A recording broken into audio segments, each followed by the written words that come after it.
This is a respond to Wake Angel. You know, about a month ago, you did a video where you confronted the internet, kind of giving your own personal opinion on it. And from what I've seen, the certain parts that I looked at, basically, I kind of get what your overall message is. You know, you basically feel that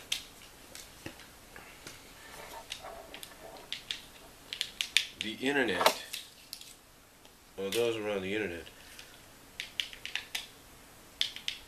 are not giving proper respect, if you will, oh, to each other.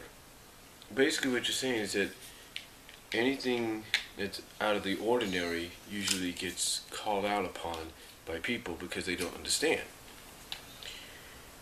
And believe it or not, Wake Angel, that is normal.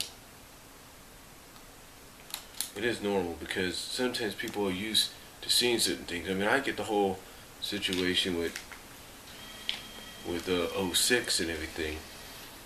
But that's because for years, fans had always been used to seeing Sally or Amy or Blaze or whoever be the one to be romantically involved with Sonic. You know, like kissing him and stuff like that. So to have a human girl on a leash do it, you know, that to them that just doesn't seem right. But I get what you're saying. I mean, it has been seen throughout history, even to this day. But people just can't accept it because to them it's like it's not traditional. Basically, that's what it is. It's not traditional. It's basically like this whole situation, whole lesbian gay rights situation. You know what I'm saying? You know, there's a lot of states that don't want to legalize gay marriage or lesbian marriage, and there's a lot of states that do. And the states that don't, and the people that don't want to legalize it, is because it's not right. It's not tradition. It's not the wholesome thing to do. And being a Christian, I do agree with that. But that's but using for an example, that's exactly what they have, how they look at this whole situation. I mean, that's why this whole furry thing came about. You know, well, because it's like, basically it's like, hey, you're furry, you're like a gay person, you're like a lesbian person. And that's not true. I've said this before and I'll say it again. The reason people wear the anamorphic costumes, thus getting dubbed furries, if you will, is due to the fact that, as I said before and I'll say it again, they like to escape from the world they're in. You know, it's like as soon as they put that costume on, they no longer exist. They become the character they become the character of that costume that costume represents, and they themselves no longer exist. The world no longer exists. What they did that day at work or at school no longer exists. None of that. They're just now that character. They're not even themselves. I mean, a good example, as crazy as it sounds, is Smoke Scale's Fuzzy Navel story. And if you want to check that out, go to treetopin.com or type in treetopin in Smoke Scale and you'll see what I mean. But his story involves characters sort of doing that. I mean, one character is like a living plushie, and she has the ability to unzip herself and let the human companion or the human friend step into her and become one with her, thus becoming her, if you know what I mean. So that's basically why fans like to do this. The so-called furries like to wear the stuff like that because they themselves like to get away from it all. That's why they do it. You know that, I mean, you know, this is why the fans of characters like Minerva and, you know, Wilford and, you know, and all of them is because these are characters that as fans they can, you know, understand. They can, I'm trying to think of the name, I'm trying to think of the word, relate to. These are characters they can relate to. And there are those that go out as far as they have to create their own little furry costumes of said characters so they can be that character. But again, it's because of the fact that some people don't understand this. They don't get it. And that's why they call them furries. And anytime they see something on television, yeah, they'll go against it, they'll degrade it and all that. It's because it's not what they like. It's not traditional. It's not wholesome. It's not what it should be. You know what I'm saying? That's the way they feel about it. So, I mean, I get what you're saying, and it doesn't help either. But let's face it, sometimes it does not help if certain furries, if you know what I mean, go way beyond what they do. We go way beyond being the character that they represent, that they want to be, or being their own OC, original character.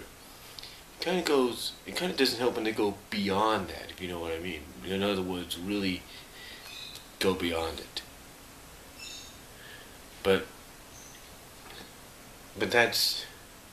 you know what? That doesn't even matter much because they don't even do that much. I mean, there are people that do that, go in that direction, but that is so not even an issue at times. You don't even hear people talking about it.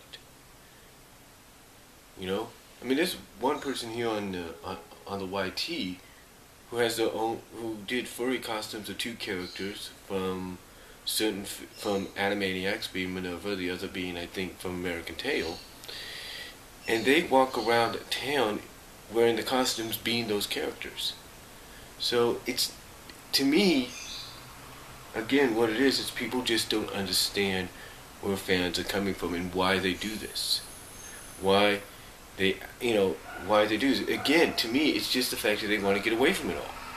It's kind of like in fan fiction stories. If a character, let's say, has the power to turn themselves into an inanimate object, right? That character will say, he or she will say, okay, I'm going to turn myself into let's say, a basket of flowers and just sit here all day and act like I don't exist anymore. That's exactly what furries are like. Or, for let's say a female witch or shapeshifter has the power to melt down into a puddle or blend in with the floor and just say, you know what, I'm just going to blend in and act like I don't exist anymore. That's so right, because that way they get away from it all. And that's what the whole furry thing's about. And that's why the furries do what they do. They get away from it all. But again, there are those that just don't understand because it's not traditional. It's not right. And they get on people because of that. I mean, why do you think sometimes you have people around here like yourself, me, and anybody else always getting nasty comments on our YouTube videos? It's because people who like to be cyberbullies, and two, it's also the fact that these people don't understand. That's about it. They don't understand. They like to be cyberbullies and they don't understand. It's one of those two. Sometimes it's cyberbullying, and the other it's just they don't understand. And a majority, from what I understand, of those that leave those nasty comments, cyberbullying or just don't understand, are teenagers, or young teenage or preteens. That's who it is. They don't understand because they don't get it, or they just want to be mean because they feel, hey, they can't do it at school, they're going to do it in person. Or they can't do it at school or in person, might as well do it on the internet because they get a kick out of it, and they don't care what other people feel. Basically, the reason people say what they say and just don't understand, or just like to cyberbully about it, about this whole furry situation, about the Lee's Sonic, all that stuff, is because they're hoping that someday you're going to conform and say, okay, I've had enough, you win. You're right, you win. I'll do whatever. I agree, you're right, it's wrong. That's what they want. And they just don't understand. And it's because they don't get it and they don't understand. So, anyway, I thought I'd just give you a response video. I will send you some money sometime down the road for my commission. I just don't know when. Hopefully it'll be maybe this summer. It all depends. Maybe even next month. All depends. But that's all I'm going to say. And comment and reply if you like. And I'll talk to you later.